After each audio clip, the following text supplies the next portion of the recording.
Good morning. Online class में आप सभी का स्वागत है। कक्षा 11वीं में वाणिज्य वर्ग के अंदर अपन ने पिछले वीडियो में देखा था कि आपने जो गलतियां देखी थी वो गलतियां तलपट को प्रभावित नहीं करती थी। लेकिन तलपट को प्रभावित करने का मतलब ये नहीं है कि तलपट बना कि नहीं बना, उससे हमारे कोई मतलब नहीं है। आपको पहले ये देखना है कि गलतियां है लेकिन वो तलपट को प्रभावित नहीं करती। अब तलपट बना हो चाहे नहीं बना, उससे हमारे कोई मतलब बड़ी बात नहीं है, सीधी बात है। तो अब क्या करें? अब करना ये है कि आपको तलपट बनाने के लिए तलपट बनाने के बाद यदि कोई गलतियां होती है, तलपट बनाओ चाहे नहीं बनाओ, अगर तलपट बनाने का तो अंदाजा एक ही बात से लग सकता है जब आपको उच्चंती खाते का बैलेंस दे रखा है। अभी उच्चंती खाता जिसको सस्पेंस अकाउंट कहा जाता है। अब ये उच्चंती खाता जो है वो बनेगा कैसे या कब ज्ञात होता है? ये उच्चंती खाता कब सामने आता है अपने को पहले ये देखना है। हम ट्रायल बैलेंस का जो टोटल लगाते हैं, तलपट का जो टोटल लगाते हैं, तो तलपट का टोटल लगाने के दौरान क्या करते हैं?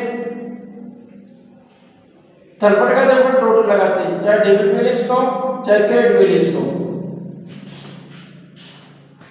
तो तलपट के दोनों पक्षों का अगर योग बराबर आ जाता है तब तो ठीक है। जब अपन टोटल लगाते हैं तो डेबिट बैलेंस का और क्रेडिट बैलेंस का, तो जब टोटल लगाते हैं, टोटल लगाने के दौरान मान लीजिए कि दोनों पक्षों का योग या दोनों पक्षों का टोटल इक्वल नहीं आता। मान लीजिए क्रेडिट का टोटल ज्यादा है और आपका डेबिट का टोटल कम है, तो अंतर की राशि आपको डेबिट में दिखानी है और उसको सस्पेंस के नाम से दिखानी है, सस्पेंस अकाउंट के नाम से अंतर की राशि को। अब ये सस्पेंस अकाउंट आपका क्रेडिट बैलेंस बता रहा है, आपको डेबिट में लिखने का मतलब ये, पर यदि आपका बैलेंस यदि डेबिट का ज्यादा है और क्रेडिट का यदि कम है तो अंतर की राशि को सस्पेंस अकाउंट के नाम से आपको क्रेडिट में दिखा देंगे। तो इसका मतलब ये हुआ कि आपका ट्रायल बैलेंस बन चुका है और अंतर की राशि अगर कोई गलती हो गई या टोटल अगर बराबर नहीं आया तो अंतर की राशि को हमने सस्पेंस अकाउंट में क्या कर दिया, डाल दिया साहब।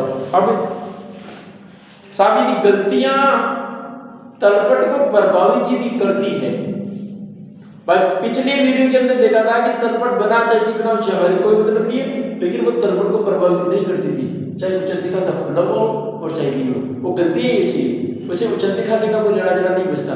लेकिन अगर वो वास्तव में तलपट को यदि प्रभावित करती तो इसका मतलब ट्रायल बैलेंस का जो टोटल है वो निश्चित रूप से गड़बड़ाएगा, उसका बैलेंस जो है वो गड़बड़ाएगा। अब गड़बड़ाएगा तो जाहिर सी बात है सस्पेंस अकाउंट खुला होगा, तो आपको जो रेक्टिफिकेशन होगा वो रेक्टिफिकेशन भी आपको किसके माध्यम से करना पड़ेगा? इसी सस्पेंस अकाउंट के माध्यम से।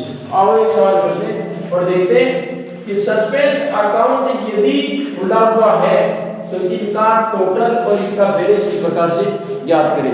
देखिए साहब, तो एक उदाहरण दिया गया है जिसमें कहा है रघु से 20,000 रुपये उधार करेगा लेखा। रघु से 20,000 रुपये उधार का करेगा लेखा।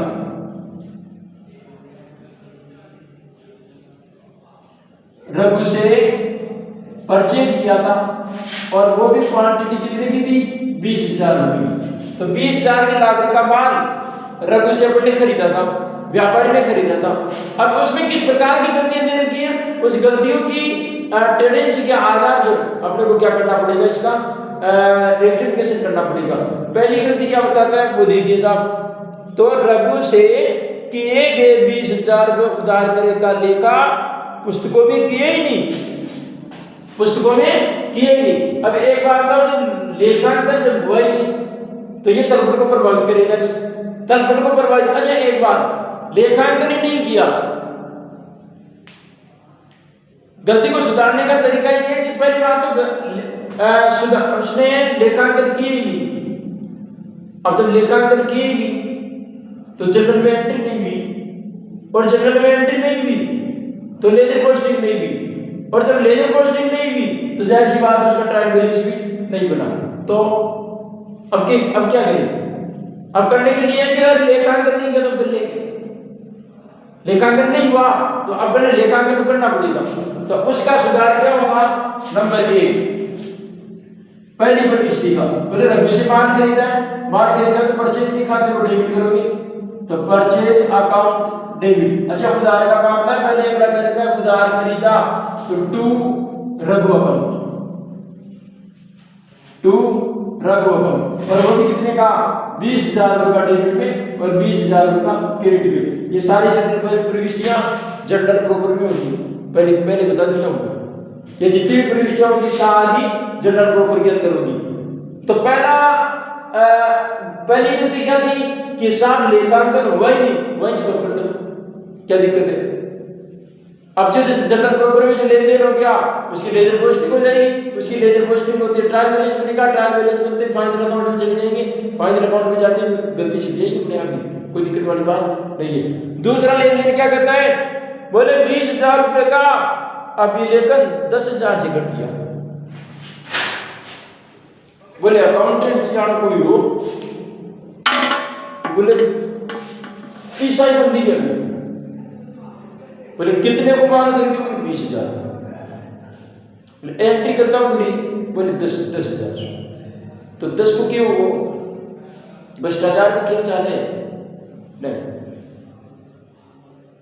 अब 10,000 की लेन देन की प्रविष्टि आपने कर तो दी, लेकिन वो जो 10,000 में जिसकी लेन देन की प्रविष्टि नहीं हुई, अच्छा जिसकी हो गई उसको तो क्या काटना, हो गई, वो गलत थोड़ी कर दिया भाई। माल तो 20,000 का आपने खरीदा है, तो जाहिर सी बात है 20,000 का भी माल खरीदा, उसकी एंट्री तो 10,000 से कर दी। अच्छा गलती 10,000 की तो है, अरे तो 10,000 को लिखो नहीं करी तो अब कर लेंगे, पुलिस आप लेट होगा, अरे तो लेट होगा तो कोई नहीं है, ज्यादा लेट खाली आज तक अभी तक तो ट्रायल बैलेंस तो पड़े हो, अब तो फाइनल अकाउंट में जाएगा हिसाब, और फाइनल अकाउंट बढ़ेंगे पूरा वर्ष खत्म होगा खत्म। अब वो चाहे पूरा वर्ष चाहे 3 दिसंबर तक खत्म हुए, चाहे 31 मार्च में खत्म हुए, चाहे 30 जून में खत्म हुए, कुछ कोई मतलब नहीं है। वो अकाउंटिंग ईयर है, फाइनेंशियल ईयर है या लीप ईयर है, लेकिन हमारे को जो हिसाब चाहिए वो हिसाब तो वर्ष के अंत में चाहिए। आंखें खोलने वाला विषय है, और तो 20,000 रुपये को माल खरीदो, 10 की एंट्री भी 10 की तो अब याद है, और तो बिल बड़ा डिटेल से तो हो गए बेटे, आंखें खोल दो, लेन देन 20,000 रुपये। तो अब तो उस 10,000 की जो लेन देन की जो प्रविष्टि नहीं हुई उसको अब करो, 10,000 की जो लेन देन की प्रविष्टि थी वो तो हो चुकी, अब जो नहीं हुई उसका लेन देन का लेखा अब करो साहब। अच्छा माल तो खरीदा है, खरीदो साहब, नंबर 2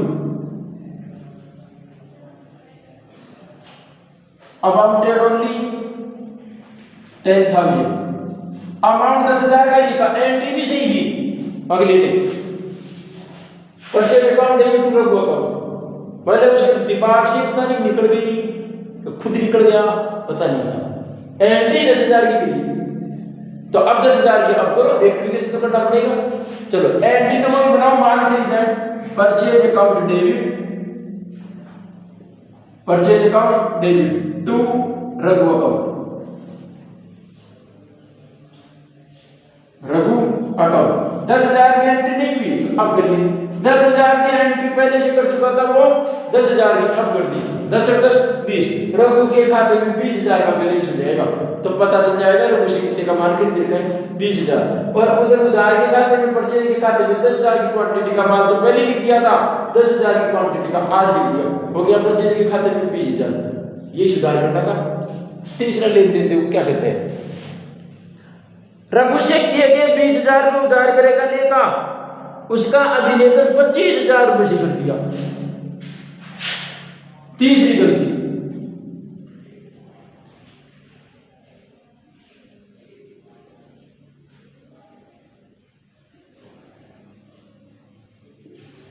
मैं ज्यादा अंग्रेजी आओ बोले, क्योंकि अंग्रेजी में फैल ही हो रहा आपके लिए।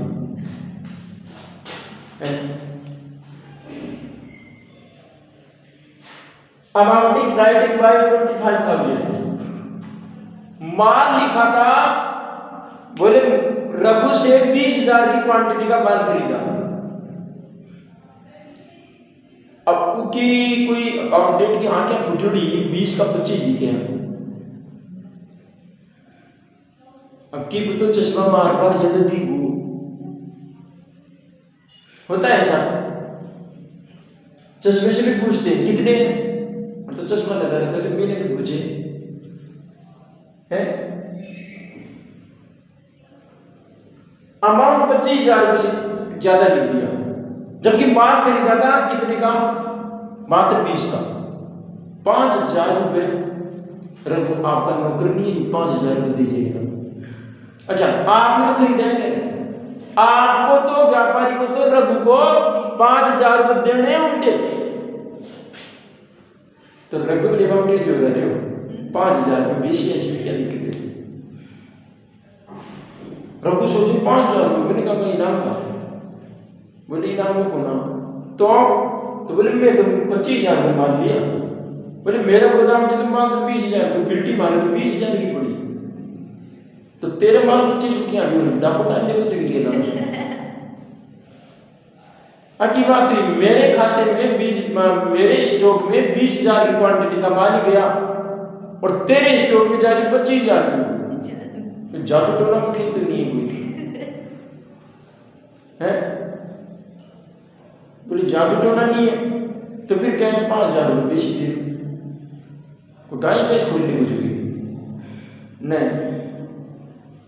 तो अब वो 5,000 की जो ज्यादा आ गया माल या ज्यादा लिख दिया, अब क्या करें, माल क्या एंट्री भी क्या करी, purchase account debit 25,000, Raghu account credit 25,000, और तो 5,000 रुपये सफाई को नोट से।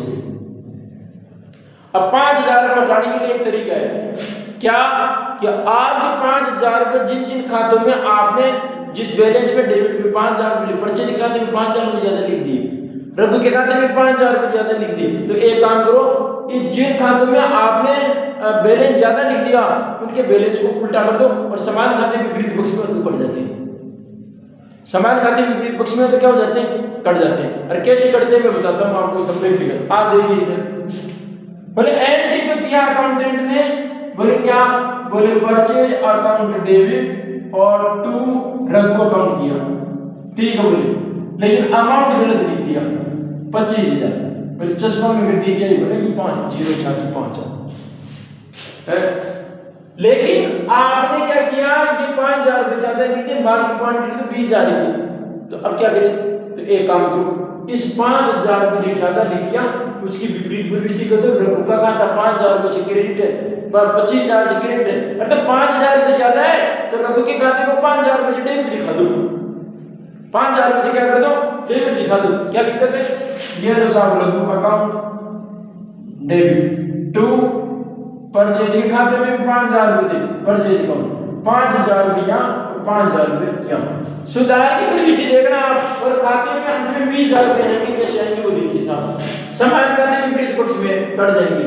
विपरीत पक्ष के समान खाते, ये भी रघु अकाउंट है, ये भी रघु अकाउंट, वो समान खाते, विपरीत पक्ष डेबिट का विपरीत क्रेडिट, क्रेडिट का विपरीत डेबिट, इस बात को आप समझते हैं। तो समान खाते विपरीत पक्ष, इस चीज को आप बिल्कुल नोटिस करना है, इस चीज का समान खाते विपरीत पक्ष में। अब भी जरा चेक करो, 5,000 से 5,000 जब कटेंगे तो रघु के खाते में क्रेडिट में 20,000 का बैलेंस बचेगा कि नहीं बचेगा, बचेगा, क्रेडिट में ज्यादा। अच्छा समान खाते विपरीत पक्ष में अभी ये भी कटेंगे, अब भी डेबिट में बैलेंस शीट में बताओ 20,000, और तो मान 20,000 हुई तो रेक्टिफिकेशन होगा ना, आगे जाए तो सुधार की 5,000 रुपये की सुधार की प्रविष्टि कर निकाली।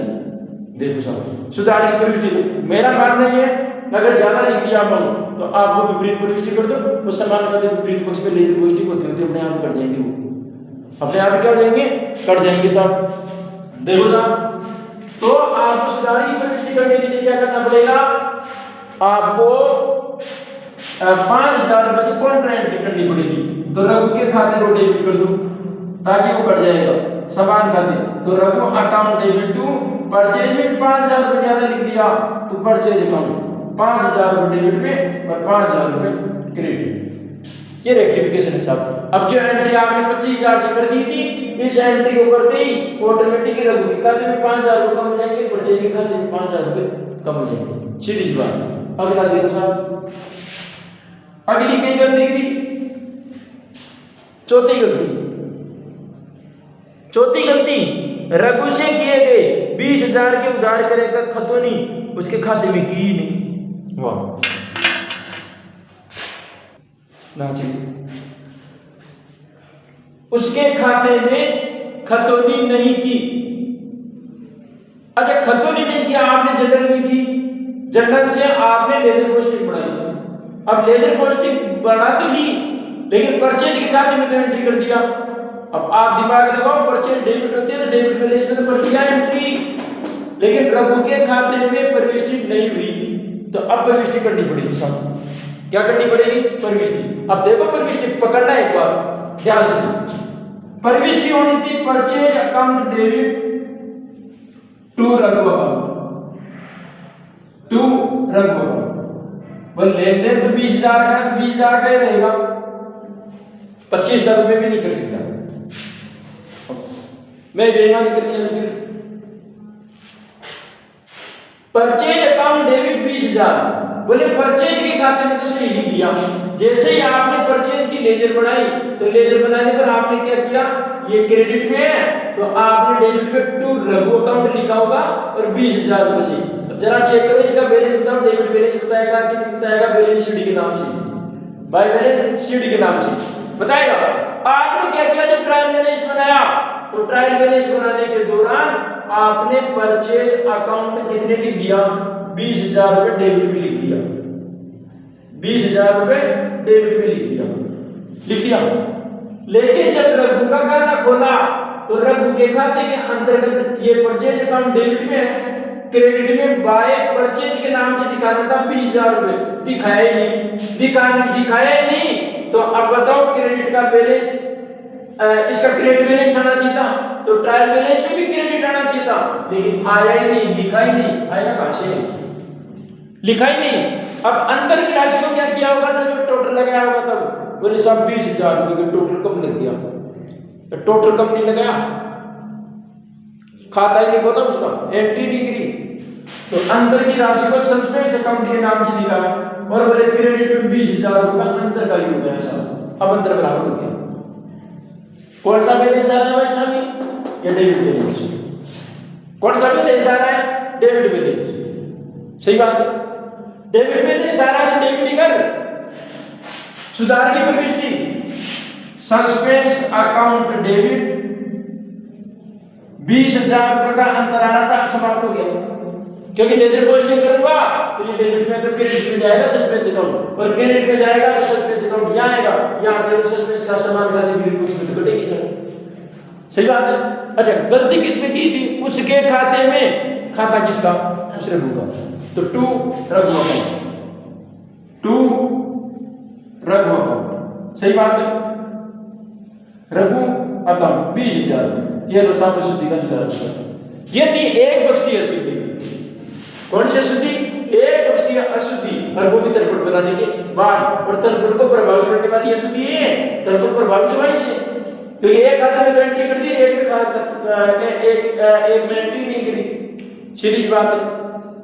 तो ये चीजें। और देखिए साहब एक अगला लेन देन क्या कहता है वो देखिए साहब। अगली प्रविष्टि है उसकी कतौनी उसके खाते में 2,000 से की गई, उसके खाते में 2,000 से की गई। बहुत बढ़िया, 20,000 लिखो, अकाउंटेंट की कलाकारी होती है। 20,000 कितने लिखे? 20,000, कॉन्फिडेंस होता है 20,000। और देख लिया 20,000 दावे के साथ, जब टोटल लगाया ट्रायल बैलेंस का, नहीं शेठ जी लिखा तो सही था, हमको गलती हो जाए तो बात लगे, मैं तो भगवान हूं नहीं, तो की करूं? उसके खाते में 2,000 रुपये दिखाया, स्टाइल में दिखा था 2,000, स्टाइल में पूरी 18,000 की स्टाइल निकल गई पूरी। दूसरे दिन जिस बेड में कम हो जाएगा वो कम देगा। अब क्या करें? एंट्री किया था, उसकी वास्तविक एंट्री होती थी purchase account debit to Raghu account के नाम से दिखानी थी 20,000 रुपए से। ध्यान से समझिए, परचेज का खाता खोला तो परचेज के खाते में सही सही लिख दिया, सारा लिखा था 20,000 दिखाने थे 20,000 रुपए दिखाई, तो परचेज में गड़बड़ी नहीं है। उसके खाते में, किसके खाते में? रघु के खाते में। रघु के खाते में क्या किया? 2,000 की जगह, ये रघु का खाता है, डेबिट में क्रेडिट में लिखना चाहिए था। भाई परचेज के नाम से 20,000 लिखते, इस तारीख माने 2,000 लिखा, कितने कम लिख दिए भाई साहब? 18,000 रुपए का क्रेडिट बैलेंस बताएगा, सस्पेंस अकाउंट, सही बात है। सॉरी, डेबिट बैलेंस बताएगा क्योंकि डेबिट का योग ज्यादा है, तो बताओ सस्पेंस अकाउंट डेबिट करना पड़ेगा 18,000। तो suspense account debit, suspense account debit 18,000 से 2,000 तो लिख दिया ना, अरे लिख दिया, उसका तो क्या डिलीट करना, वापिस लिख दिया, जो तो गलत थोड़ा लिख दिया, 2,000 रुपए तो लिखने थे। अच्छा 18,000 नहीं लिखा तो अब लिख दे, सीधी सी बात है। तो 18,000 का सस्पेंस अकाउंट डेबिट टू खाता किसका था? रघु का। गलती तो रघु के खाते में भी है, 18,000 को दिखा दिया रघु के खाते में, ये सब अशुद्धि का सुधार है। तो इस प्रकार से आपको अशुद्धि का सुधार करना है, और आगे की जो अशुद्धियां हैं वो भी सेम इसी तरीके की है। बस आपको गलती को पकड़ना है कि गलती कैसी है और किस चीज का सॉल्यूशन करना है, लेकिन देखना ही है आपको कि गलती तलपट को प्रभावित करती है या नहीं। अगर तलपट को प्रभावित नहीं करती तो जाहिर सी बात है गलती दोनों पक्ष में भी होगी, और तलपट को प्रभावित करती है तो डेफिनेटली उसकी गलती एक ही पक्ष में भी है, उसके लिए आपको अशुद्धि का खाता खोलना पड़ेगा। सीधी बात। कल के वीडियो में और देखेंगे कि तलपट के अंदर अगर तलपट बन चुका, उसके बावजूद भी दोनों पक्ष में गलती है, अंतर भी राशि आ रही है सस्पेंस अकाउंट में, तो उसकी गलतियों को कैसे सुधारें। धन्यवाद।